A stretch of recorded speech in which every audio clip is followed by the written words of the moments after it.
All right, I think we're ready to begin. So we'll see how I do. I'm not on my desktop tonight, so I'm gonna have to relearn my laptop, so bear with me. So we'll call this meeting to order. It's Tuesday, July 14th of 2020. This is the city council meeting. And the first item of business would be the roll call. Holly, when you're ready. Boersma,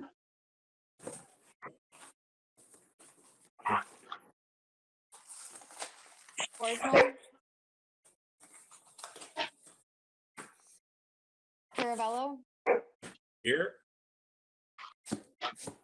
Doom, Here. Hiley, Here. Hirsch, Here. Hunt, Here. Jensen,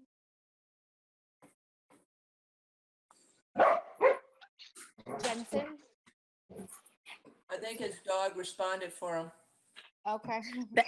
That was my ward. That was Lagaki responding. Ladaki, Here. Majewski, Here. Reeves, Here. Riley, Here. Schumacher. Here. And I didn't hear from Alder Boersma, but I can see him, so I assume he is here. You got me too, right? Yep. All right, there are 12 alders present. All right, thank you, Holly. And then if you could just mute your mic until you're ready to speak, that would be helpful. And same thing with community members to kind of keep out the background noise as much as we can. Before we get started, I have a couple communications. The first one is I wanted to recognize the passing of Judy Kinning. Judy was a city employee for 23 years, 13 years as a city clerk, and I want to send my condolences out to her family. I did have an opportunity to meet Judy and her husband earlier in the year, so I was fortunate to do that. But once again, my condolences go out to the Kinning family. At the next meeting, we're going to have an agreement that will either come right to council or come to finance and council the same night. And that'll be agreement to allow the use of the old public works site for TDS and Hooper Construction to do what we call make ready work. I think they're gonna do some storage of some poles or some other utility type items down there. So I wanted council members to be aware that it'll be coming next week. And I know Attorney Dregney and his team is working on that agreement with them. So it's just kind of a heads up. Looks like Holly has a communication on the council meeting options. Did you want to cover that? Sure. So our first meeting in August is the same date as the August primary date. And typically what we do is just postpone that meeting until the next day. So typically what we would do is have it the Wednesday, August 12th instead of Tuesday, August 11th, if that works for everyone. Anybody have any concerns about that? Or if not tonight, look at your schedules and let Holly know. Would that mean moving the finance committee meeting in conjunction with that, or just the council meeting? I think that's what we did in 2018 when we had the same situation. I don't know if Jamin has any thoughts on that. Well, I think that's an RDA night too. Yes. Oh, it is.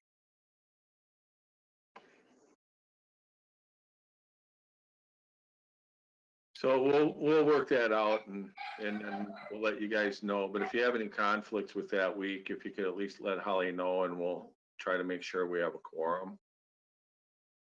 And then Holly has another thing that's going on Thursday that you should probably let everyone know about. I will be doing a Zoom presentation with the senior center regarding voting in 2020, and we're going to be talking about absentee voting and options for mail-in ballots and different things that are related to the 2020 election. Yeah, and I can anticipate that Holly has a larger following than I do with my coffee with the mayor.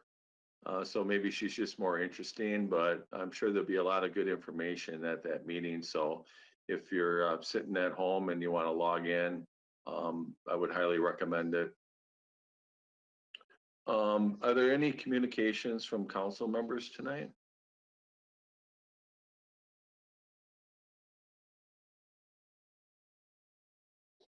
All right. Hello? Yeah, go ahead. Are you talking to me, Mayor? Yeah, you have a communication? I do. And that is, I've been remiss in not doing this for last number of council sessions, but I want to both acknowledge and thank our police department for the excellent work they do in this town. And I wanted to make sure that especially Chief-elect can pass that on to both the Commission for Police and Fire and also to each one of our officers. All right, thank you, Sid. Any other alders have any communications this evening? All right, hearing none. Minutes and reports are in the packet. The next item on the agenda is public comment. I believe we have one person signed up to speak. Is that correct, Holly? I think I have two, Marcy and Kevin. Okay, yeah, I think Kevin has an agenda item, so I'm not sure if he wants to speak at public comment or during the agenda item, but we'll let Marcy go first. If you want to just introduce yourself, and you have up to 3 minutes for your comments, and thank you for being here. Hi, everybody. Thanks. My name is Marcy Pfeiffer Soderblom, Stoughton resident for, oh, wow, probably about 12 years now. Wanted to have the opportunity and thankful to have the opportunity tonight to just follow up regarding Stoughton's resolution about having a stance against racism and being in support of racial equality. I had the opportunity to participate in the community affairs council policy meeting where the group discussed what this might mean, what might come next, shared some good information with everybody who was there. And I'm looking forward to hopefully being able to continue being involved in that, and wanted to bring up a few specific thoughts. I know that this travels through that committee and that they share minutes with you and the whole board approves them, but also just wanted you to be able to hear from someone out in the community as well. And a couple of thoughts that I had were, one of the things we talked about at the meeting was the type and amount of training that the police force receives. And one suggestion I would have is to complete a review of the type of training. We heard about the amount of training, but I think it would be helpful to know what's entailed in that training. What are the focus areas, and what is the intention of that training? So I would encourage the group to consider that. There was talk of a committee or an ad hoc committee being formed to try to advance this work. And the suggestion I would have with that, knowing that this is difficult work, challenging work, new work for some people, is that the city consider hiring a skilled facilitator to help that work. I know there are budget policies and procedures and approvals that would need to be followed, but I think it can be something that can really help move that work forward. And then a third idea that I had was if there could be questions included for potential council members, and this may be something more for the press. I don't know if the city at large does this, but that there be questions. Often there's questions about what's your connection to Stoughton? What's your work experience? Why will you be a good council member? I'd love to see questions about potential candidate stance on creating welcoming communities for people of color and what experiences or education they have that they could bring to that work and that conversation. So those are my thoughts for tonight, and I thank the council for hearing them. Thank you for your thoughts. We appreciate you taking the time to join us. Anybody else like to speak during the public comment? I know, Kevin, you're signed up, but you can certainly wait until your agenda item comes up if you'd like, or you could speak now. No, I can wait for the item to come out. Okay. All right, we'll move into the agenda. The next item is the consent agenda. And the consent agenda has some minutes and some operator's license and a mayor's appointment in there. So I would entertain a motion to approve the consent agenda. Move to approve. Is there a second? A motion by Jensen, a second by Reeves. Would anybody like anything removed and acted on separately from the consent agenda? Hearing none, all in favor of the consent agenda, say aye. Aye. Aye. And are there any opposed? All right, the consent agenda is approved. That takes us to old business. And the first item is Ordinance 10 of 2020. And this comes from the Plan Commission. Alderperson Caravello. Yes, sir. I'll take this one. This is Ordinance 10 of 2020, an ordinance amending the zoning classification at 117 Ashbury Lane in the city of Stoughton. And Plan Commission recommends approval 5-0, and I so move. And is there a second? Second. Second by, I believe it was Alderperson Majewski. Correct. Any discussion, Alderperson Caravello?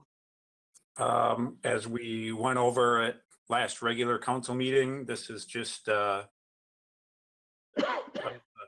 amending the zoning from single-family residential to two-family residential, and really consistent with adjacent uses there. I believe there's other, like right across the street, there are other duplexes. And just to refresh people's memories, 2019, this request was made to, originally made to make this amendment. The resident that did not approve or objected to it, they have since, from what I understand, they've sold their lot or moved. And Mr. Urso, who is making the request, has also, council's concern then was regarding restrictions in the covenants, I believe, and he has addressed those concerns, and seems like it's all good. Okay, anything that needs to be added, either Director Shield or Mr. Urso? I just wanted to let you guys know, I did go through the entire neighborhood and knocked on every single door. I got 70% of the people to sign. The ones that I couldn't get to sign were people I was unable to get a hold of. Everybody I did talk to either thought it was a duplex lot or were fine with it. Like you say, it's across the street is all the same duplexes. On either side of this lot are duplexes. And what we're intending to do is a zero lot line condo. So it would be owner occupied units, not rentals. So it would be consistent with a lot of what's there now. Most of them are condoed off. Okay. Any questions from any of the alders? Hearing none, all in favor of the motion, say aye. Aye. Any opposed? None opposed, that motion carries. Thank you for being here tonight, Dylan. Yeah, thank you, guys. Next item is Ordinance 11 of 2020, and that's coming from Public Safety, Alderperson Jensen. Thank you, Mayor. Ordinance 11/2020, amending section 6-10 of the city Stoughton Code by adding all animals must be leashed in public places. This was at Public Safety Committee meeting, and it was recommended to council with a 5-0 vote, and I would move for approval. Is there a second? Second. All right, hopefully you caught that, Holly. It didn't flash on my screen.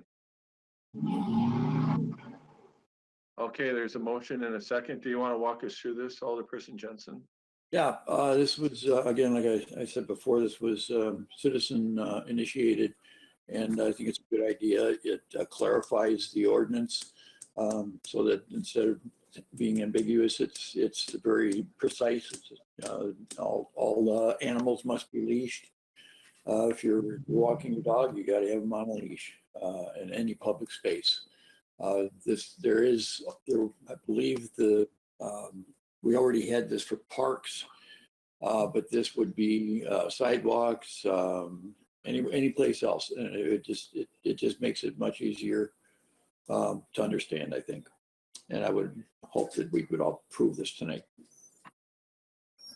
All right, any questions or comments from council members or our chief? I have a couple of comments. One, is this referring also to, I mean, animals is pretty broad, so you talk, I mean, I'm just being nitpicky, but domesticated animals, and does this also mean that we're not allowing any cats to roam free, which would be fantastic? It doesn't speak to that precisely, and I believe, Chief, that's covered in a different area, is it not? That's correct. Cats are covered on a different area, and they're not to run at large in the city already. So when you're talking about animals, you're talking just solely dogs or backyard chickens, or what are you actually talking about? Yeah. The thought was for dogs, of course, because that's what you leash is a dog. You don't see people out walking a cat. Yes, you do. Yes, you do. Well, I very rarely, where you'll see hundreds of people out walking their dogs. But yes, I understand what you're saying, and I don't know if you think that needs clarification. We can take it back and do it, but well, I guess it to me, when you just put it out there as animals, people are gonna look. Does that mean, because you're not saying? I mean, you talk about permitted by its owner, but I would just say what you mean instead of animals, because people might read it as birds, turtles, other things. I would say domesticated animals such as dogs, cats, whatever you want. But I think it's kind of broad. Would you like to offer an amendment? Yeah, I would accept any amendment. Sure, I'd like to make an amendment to strike out animals and put domesticated pets, such as dogs, cats. People have ferrets, I guess they could put it on there. But there's lots of domesticated animals. I'd be a little bit more clear about that. I know it's nitpicky and it sounds silly, but to me, it just read silly. All right, and before I look for a second, I just want to ask Attorney Dragney or Chief Leck, does that provide enough clarification? Who wants to go first? Chief? Go ahead, Matt. You're the legal expert. All right, so the amendment, as I understand it, to say no domesticated animal, such as, but not limited to dogs, cats, ferrets, something like that. To me, I think that certainly clarifies the kind of animals we're talking about. The other thing that I notice, as long as I'm talking, I'll mention, is the reference to property designated as public places. And it's not clear to me what that means. Does that mean city property, or could that be also a private property that's open to the public? No, it would be, as I understand it, Matt, it would be public spaces would be referring to sidewalks, public parks, public, beaches, anything that would be considered a public property, city-owned property. Okay, Or- because that, well, It's toward the top of on the top of the ordinance. It says leashed in public places. May I make a comment, Your Honor? Sure. Okay, well, chickens are domesticated animals. We allow them in our city. We encourage free ranging. And sometimes I've seen some chickens actually in the park road. And that is a concern for so if we're encouraging raising of chickens and domesticating them and not allowing them to be in a park row where they often can be seen, I think that's a problem. So I would say that chickens should be exempted from this.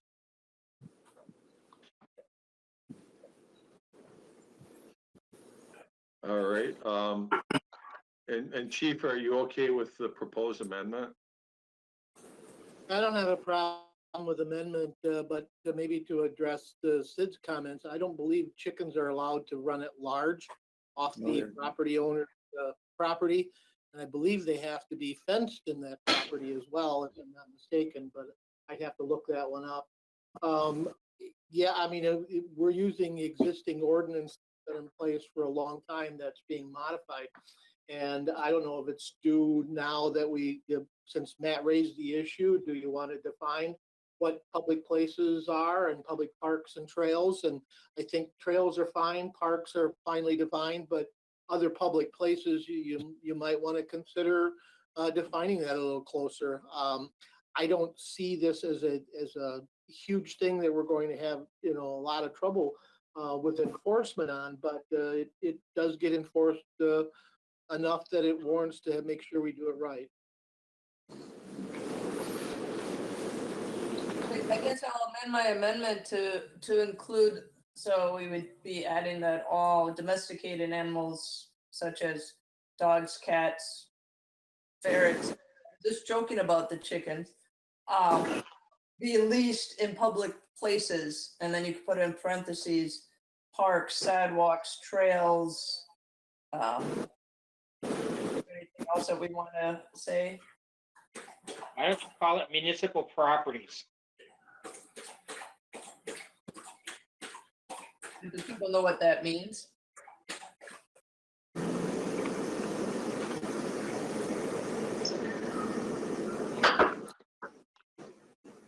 So I would ask Attorney Gregory, does that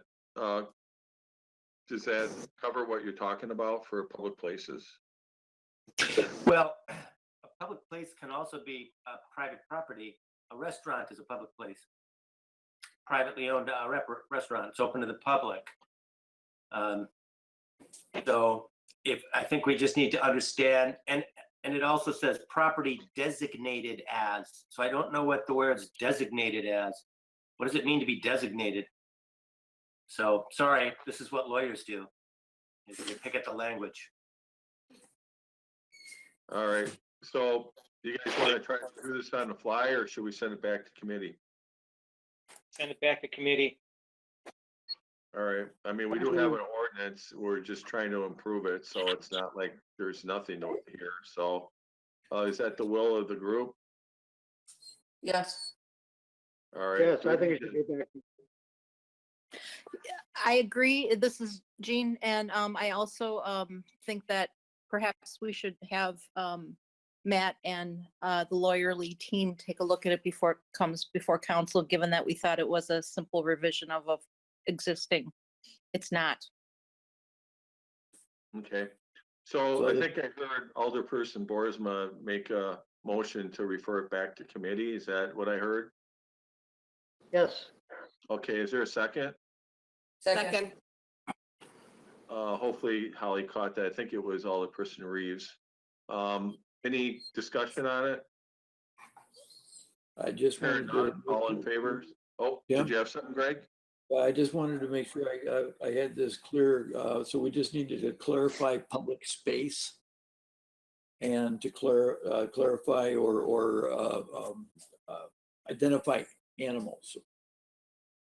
Yeah, I would get rid of the word animals and put domesticated pets or, Okay, but honestly, I don't see the difference between them other than the domestication, because animals could be, like you said, anything. But right. Well, you don't want to say that all animals in a park need to be leashed, because then people are going to start putting leashes on robins and turtles and Oh stuff. my God. Yeah, I would hope not. I would hope people aren't that crazy, but yeah, okay. Let's say, okay, so the clarification of public spaces and remove animal and replace it with domestic pet.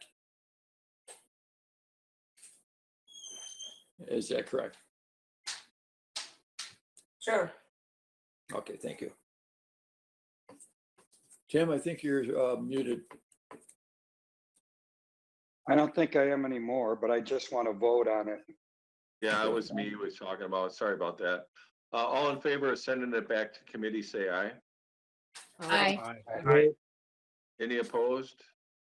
No, All right. that's One opposed. Riley. All right, Yeah. thank you. So it's going back to committee. All right. New business, R16 of 2020 comes from Public Safety, Alderperson Jensen. Okay, so that's resolution 116, 2020, authorizing and directing the proper city officials to approve a temporary Class B wine retailer's license and a special event license to the Stoughton Chamber of Commerce for the Stoughton Wine Walk. Public Safety recommend approval 5-0 on June 24th, 2020, and I'd move for approval. Second. Second by Alderperson Reeves, Alderperson Jensen. Yeah, this is, let's see, this is, I'm trying to remember how many times they've done this, at least been, I think last year was the first year, but anyways, Callie can speak to that. There were no incidents, no problems with it, according to the information that we had at committee.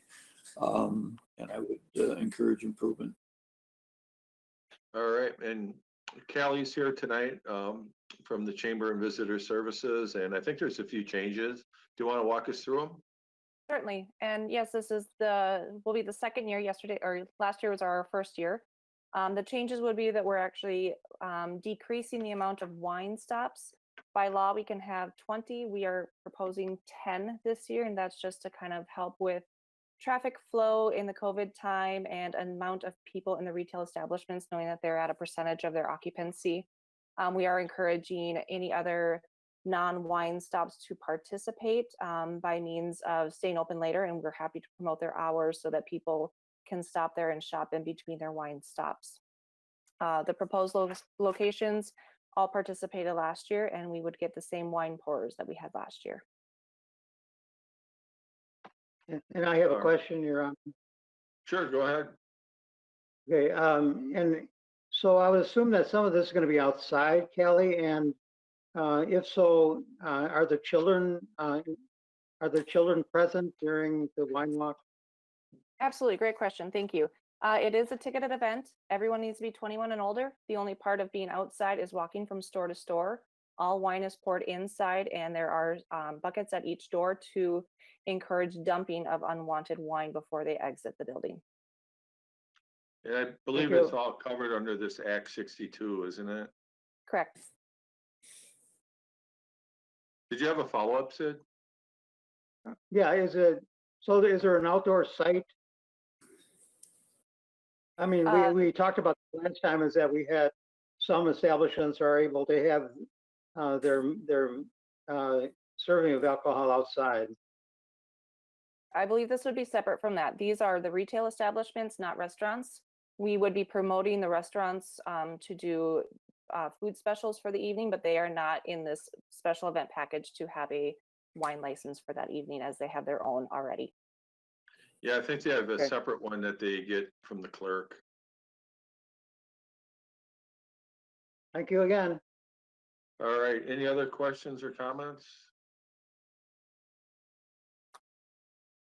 All right, hearing none, all in favor of the wine walk for this year, say aye. Aye. Aye. Any opposed? I Any abstain. abstention? One I abstention. abstain. Okay. All right, that motion does carry. Thank you. Thank you. Thanks for being here. We have R-117 of 2020 is authorizing and directing proper city officials to approve a temporary amended premises description for Viking Brew Pub. And I believe this one application came to the clerk. Is that right, Holly? And then you and the planning director and possibly even police chief looked at this? Does that sound right? Yes, so this would be to amend their premise description to allow for consumption of alcohol outdoors temporarily until the emergency order is expired on September 30th.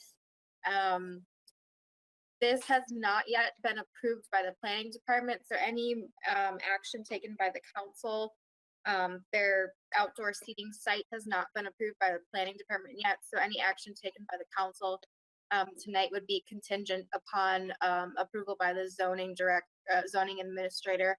I think there was just, they needed to work on some spacing of the tables, but other than that, everything was good to go. So I won't issue any sort of premise description amendment until Michael Stacy has signed off on the actual site plan.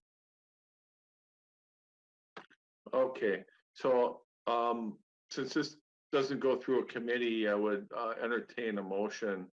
So it would be approved contingent upon what Holly just said as far as the planning department review or the zoning department review, I should say. I'll make that motion.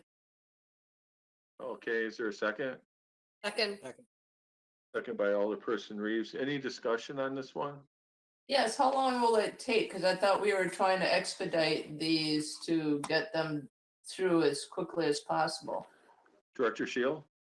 Yeah, I think we can do it very quickly once the plan is amended to meet the requirements of the outdoor dining resolution for the clear aisle width and the separation of table spacing that's required. So we're staying ready to help get that accomplished. We just need the plan revised to accomplish that.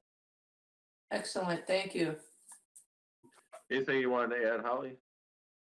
Oh, I was just gonna add that Michael Stacy has contacted the owner and has yet to hear back from him, so that we're really just waiting on the establishment at this point. Okay.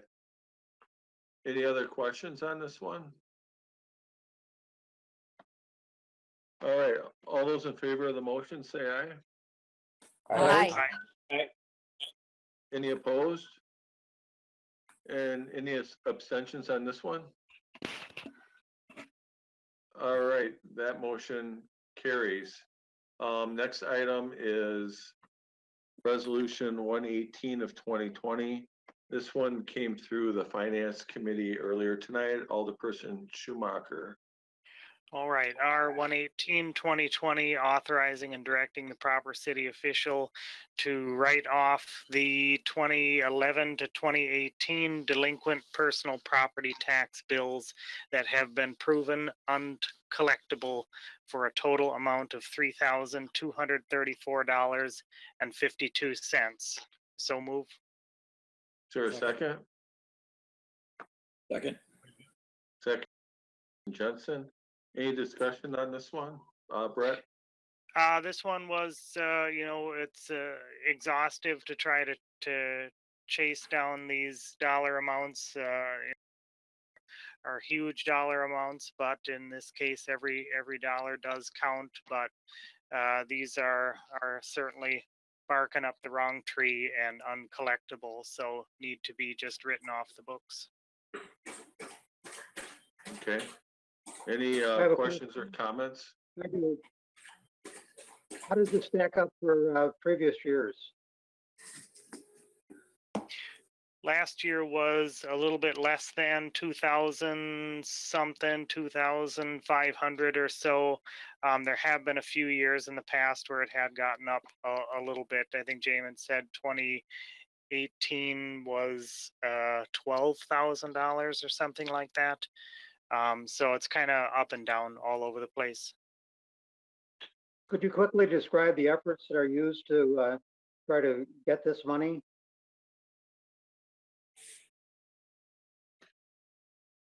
That I would one will say- have to come out. That'll have to come out of Jamin and Finance. I'm not entirely certain if they're beating down doors or what exactly. Probably plenty of phone calls and emails, I'm sure. I think Jamin mentioned earlier that Lisa is the one that tries to collect them out of our finance department. Go ahead, Jamin. Yeah, Lisa and the team, they do make numerous phone calls and everything. They charge back what they can to the other taxing jurisdiction, but there is criteria here that either the businesses are bankrupt, out of business, or moved out of the city limits. So, I mean, really, there's no way to collect these anyway, based on the criteria that are there. So, I mean, they're truly uncollectible at this point. All right. Okay. Any other questions? Oh. Any other questions or comments? All right. All in favor of this motion, say aye. All right. Aye. Any opposed? And any abstentions on this one? I'll abstain. Okay, that motion carries. Item number 10 is Resolution 119 of 2020. This one also comes from the Finance Committee. Alderperson Schumacher. All right, R-119-2020, authorizing the submittal of an award application and future acceptance of Wisconsin DNR Forest Fire Protection Grant Funds. So moved. Second. Second by Jensen. Alderperson Schumacher. All right, this had come earlier today. That was a unanimous vote on that.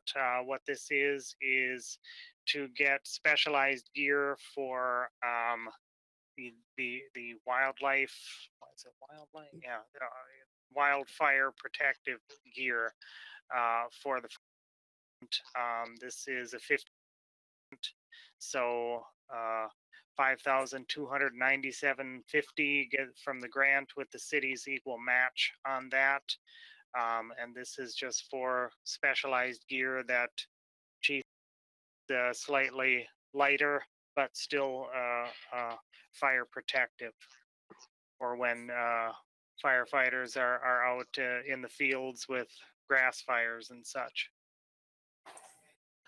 All right, it looks like Chief Rip is on the meeting. Did you have anything you wanted to add? I thought maybe you had to go on that call earlier.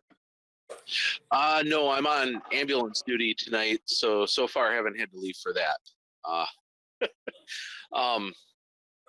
But no, the gear is just a much lighter, much better gear for out in fighting wildland fires, because there's a lot of traipsing around the fields, marsh areas and everything. And this is consistent with what the wildland firefighters you see elsewhere using. I would describe our regular bunker gear, if you're trying to use that for wildland firefighting, like wearing a snowsuit and traipsing across the field. So. Okay, anybody have any questions or comments? I just have a comment. I repeat and renew my thanks to our fire department for the excellent work they do in this community. All right, thank you, Sid. Anybody else have any questions or comments? A question I would have would be is, how often do you use these, or do you use them only for fires, or do you do training as well, or? So right now, the gear would probably be just used for wildland firefighting purposes. We've had some discussions of using it for other types of calls where the regular bunker gear may be inappropriate, but we haven't haven't nailed that down yet. Other departments will use similar gear for like car accident responses or really places that you don't need the heavy duty thermal protection that the normal bunker gear provides. Do you quite a few of these types of fires every year? It's sporadic. It really depends on the weather. If it's really dry in the spring, especially starting in February, we chase down quite a few and have to throw quite a few people at it. While we've got some brush trucks and everything, we have a lot of marshy area that requires a lot of footwork potentially to get to places without wrecking equipment.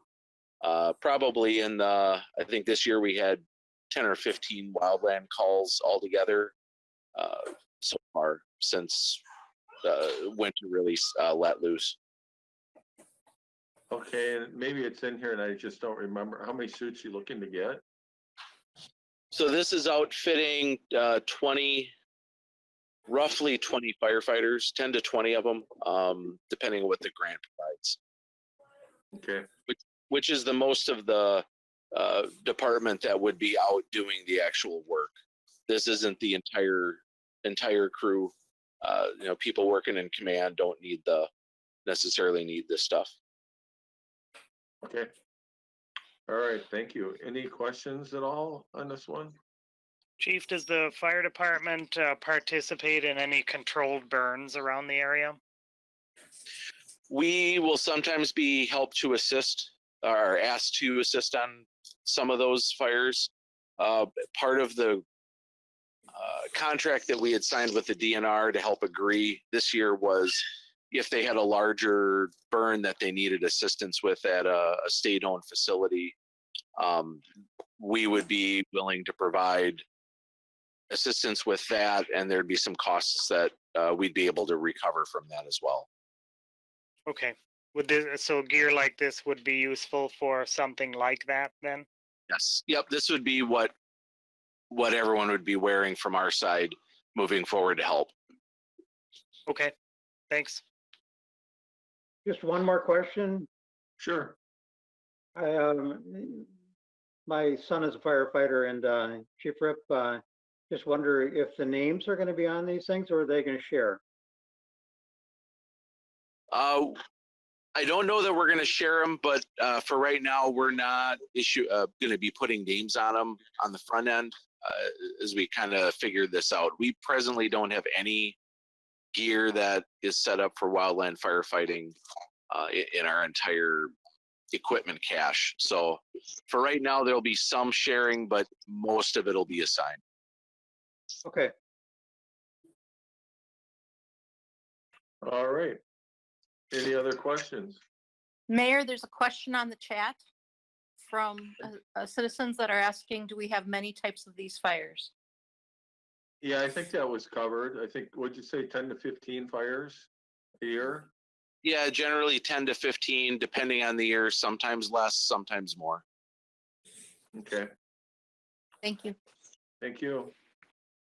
All right, so we have a motion. All in favor of the motion, say aye.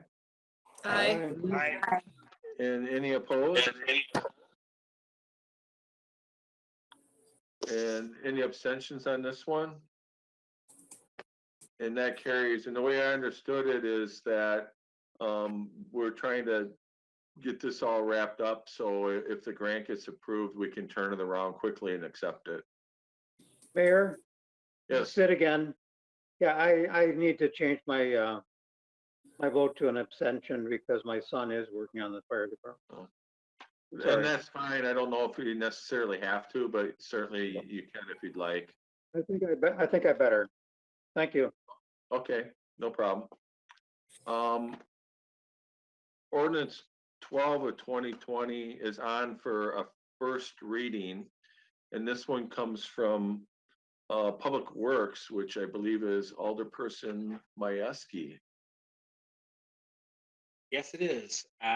This is Ordinance 12 of 2020 to repeal Section 64-9, Parent G, Parent 1, renumber and amend Section 64-9, Parent 2 and Parent 3, and create section 69-9.5 of the City of Stoughton Code of Ordinances relating to planting in the terraces. And the Public Works recommended its approval. It was unanimous on June 18th, and I so move. Oh, it's not, it's the first reading. Yep, it's a first reading. Can you walk us through it? It's something new, isn't it? Well, it is. We have a number of citizens who do not want to practice monoculture of grass and prefer to have a more horticultural lean to their properties. So they are looking to enhance their fronts of their properties by taking the terraces and planting them with ornamental plants. And I think there's some guidelines that were put in here based on quite a bit of input at a couple different public works meetings. I know Alderperson Lagaki was involved with that because you're officially a master gardener, aren't you? I'm a master gardener dropout, Oh, sung to the tune of grief.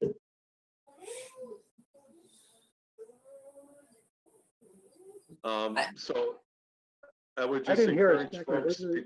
folks, Was there a second? it's a first reading. Okay, But I would encourage everyone to look through it, especially the criteria, to make sure you understand and you're okay with it. I think the spirit of the resolution is to allow people to do some plantings within reason, certain heights and species, with the understanding that if it's in the public right of way or an easement, that it could get interrupted, for whatever reason, if there's work going on in that area. Does that fully capture it, Tom? It does. The understanding is that it is city property and that if the plantings need to be removed, that city will try to give advance notice, but if they can't, they will need to remove things, and whoever is doing the plantings will have to understand that. Tom, I have a question. Could you explain item C, parent 1? Because it seems that there was, just explain that to me so I understand that a little bit better. Item C. C, number 1. And I'll put it up on the screen here if you just give me a second. It just seems like there's a lot of setbacks, and I don't know what you want in those 4 and 1 foot setbacks. The 1 foot setback. Go ahead, Brett. If you want, I certainly can. Absolutely. So we did ask for setbacks away from the back of curb, just to allow some space between the roadway and any plantings, as well as a setback from any sidewalks so that they would not encroach onto the sidewalks or the roadways. Also from driveway aprons, on the vision triangle. So in the specifications, you'll see that no plantings can be more than 30 inches in height, or 6 feet from a fire hydrant. Just stepping through some of these items under C1, 2, and so on. If you want to plant around a mailbox, we would allow that.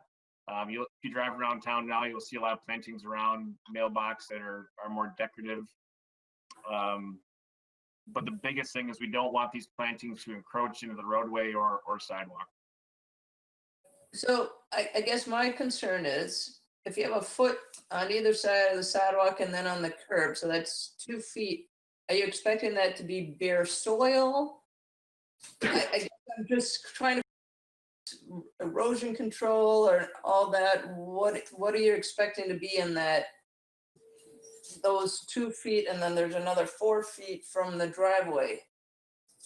We would expect that to be either grass or landscape material that would help to prevent any erosion, which I think is called out in here as well. So we don't want soil within those areas, if that makes any sense. You don't want any bare soil, but yet you can't put any plantings there. It has to be grass, but what if grass doesn't grow there? I'm just thinking about my own yard. Nothing grows It underneath. doesn't have to be grass. Yeah, it doesn't have to be grass. It could be some other sort of material. It could be rock that helps prevent any erosion. So it doesn't necessarily have to be grass if grass doesn't grow in those areas. Brett, can I jump in? This is Rachel from, okay, Rachel Snyder. Hello, everyone. I would just say that as that paragraph is drafted, it wouldn't allow for mulch or rock up to the curb. So I think the it would allow for would be grass or bare dirt at this point. And if you'd like to allow for those kinds of landscaping materials to go to the edge of the sidewalk or the curb, this would need to be amended. Is that what you're looking to do, Regina? Well, I guess I was actually just wanted clarification because I'm, thinking, my own yard that nothing will grow there, and that would be ripping up the plants that are there to create these. Actually, that's a lot of buffers. There's going to be very little in between besides a lot of stone, because you have a foot from the sidewalk, a foot from the gutter, a foot from my apron, 4 feet from my apron, and 4 feet from my neighbor's apron. That's a lot of feet. That is now having to be mulched or, put in a lot of different other materials. So I'm just thinking that it seems like a lot of restrictions. And Was that the intent, Brett, or is that like an unintended consequence? I think what we're trying to do is prevent any plant material from growing into or close to the roadway or sidewalk. So the intent, I think, is to provide some sort of a buffer between the roadway and the sidewalk. But then it's looking very manicured and you're asking people to put on a lot of mulch and a lot of gravel. I mean, you're talking about, well, think about 4 feet by, 6 feet on each side of your terrace, plus another 2 feet from the side, or 1 foot from the sidewalk, times whatever long your sidewalk is or your area is, and another foot. So you're really basically covering the whole area with mulch, except for maybe 2 feet. I guess I'm just bringing up some issues that right. I guess I'm just bringing up some issues that we see as possibly being problematic over time with these plants growing into the sidewalk or the roadway. Essentially, we'll support anything that you guys want to put in the ordinance, but that's just a caution that I guess we want to bring up is we don't want plantings to grow into the roadway. And what is the ordinance currently? Are they allowed to do anything currently? So currently, no, because it's public right of way. But they do anyway. So Right, but they do anyway. That is. I'm raising my hand. Yeah, and I think we'll get to you, Gene. I think what we're trying to do is accommodate it, but we don't want to have to spend a ton of staff time enforcing. And that's, I think, why that was put in there. Go ahead, Gene, if you want to add to that. Absolutely. So for a person who searched the ordinances about 5 to 6 years ago, before I went forward and established planting in my terrace, there wasn't a clear guideline, and we try to be law abiding in it and be smart about it with our plants too. And so, I mean, literally, we looked up the stop sign, because there's a stop sign in our terrace, and what the line of vision should be. And I remember doing all of that, and I just wanted to thank Public Works for going forward and trying to give this. And as a person who has a planted out terrace, you can see that efforts were made to not plant right next to the sidewalk, but reasonably over these years. And I would think with this, things grow, and yet I don't want stuff going heavy into my sidewalk to bother folks. So I actually have a ground cover that's right next to the sidewalk, and I trim that baby. And I believe that if we as fellow garden lovers in Stoughton can try to be true to these standards, I've been pretty much left alone. And ask that, hey, why don't we put something out? Because a lot of people are talking about green ideas and plantings to help educate kids and things coming. We have some educators in town who approach community affairs. So I think this is a great start, and I would hate to see us get caught on some of these details and perhaps go out, since this is a first reading and we put in with the intention. But as a person who has a planting, I think this is a great start. I'm not disagreeing about the start. I'm just thinking that we're putting too much work on for public works. I think if we be true with what Brett is saying, is just make the wording simple. No planting shall, exceed into sidewalks, aprons, and over the curb and gutter. Put it that way. Yep, that Problem that is- sounds wonderful. Excuse Problem that me. you have, Regina, is that on the curbside, you have to remember that it is still a public right of way and cars do park there. And when they open their doors, they've got to go someplace.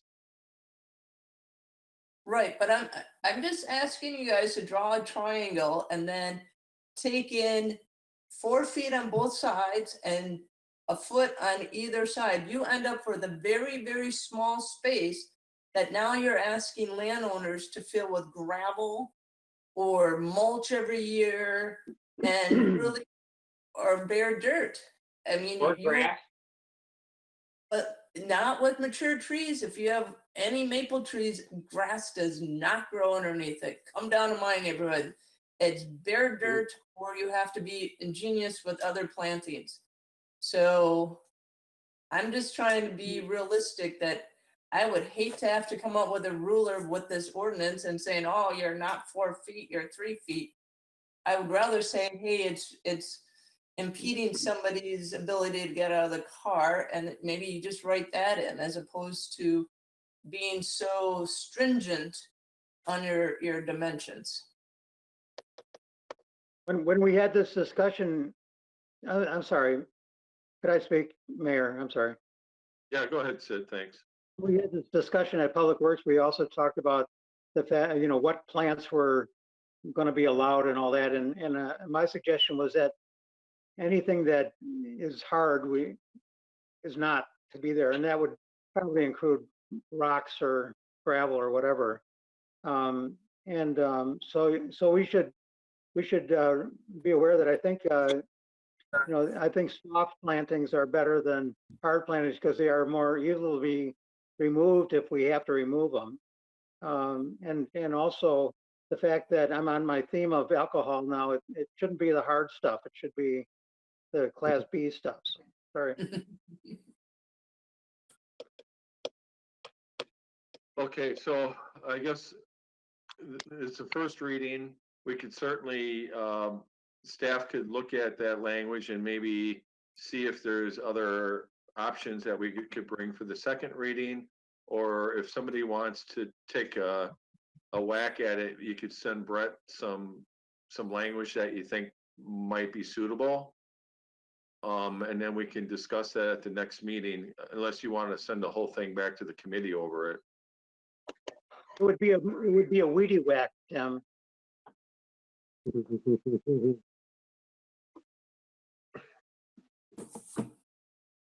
So I guess I'm suggesting if you have some suggested language that you send that to Brett, and then he can maybe take a look at it and see, what's practical and what's realistic. I certainly understand the points that are being made. And we're not going to be out there measuring it. More than likely, the enforcement is something that we want to keep minimized, and unless it's an obvious hazard or somebody reports it as a hazard, there probably wouldn't be, that much enforcement anyway. Certainly, if we can minimize what goes out there, that avoids a lot of that as well. And I think that's what the spirit of the committee was.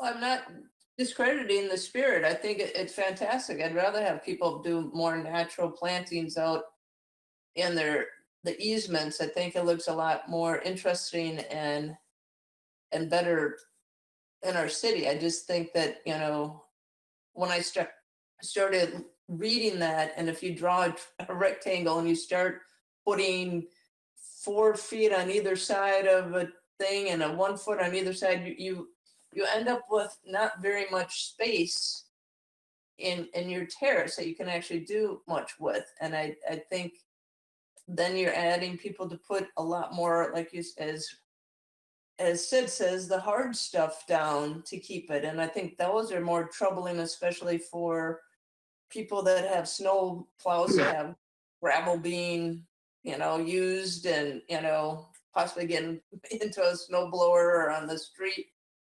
It's, you know, I just think that we should look at that language and do what Brett is actually asking for. Get it off the sidewalk.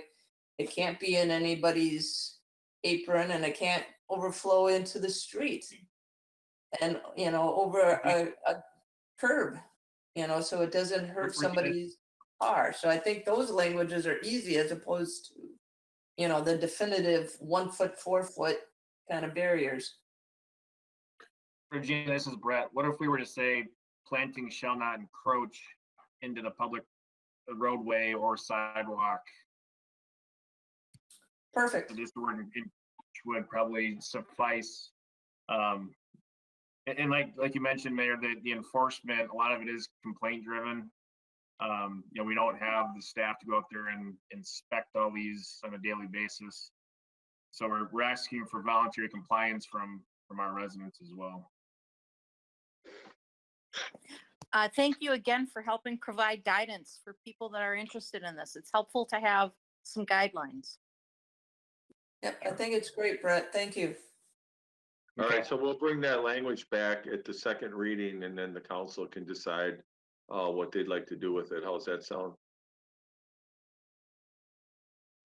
Sounds good. Sounds good. Sound of silence is always good. Thank you. All right, that's all we had on the agenda for tonight.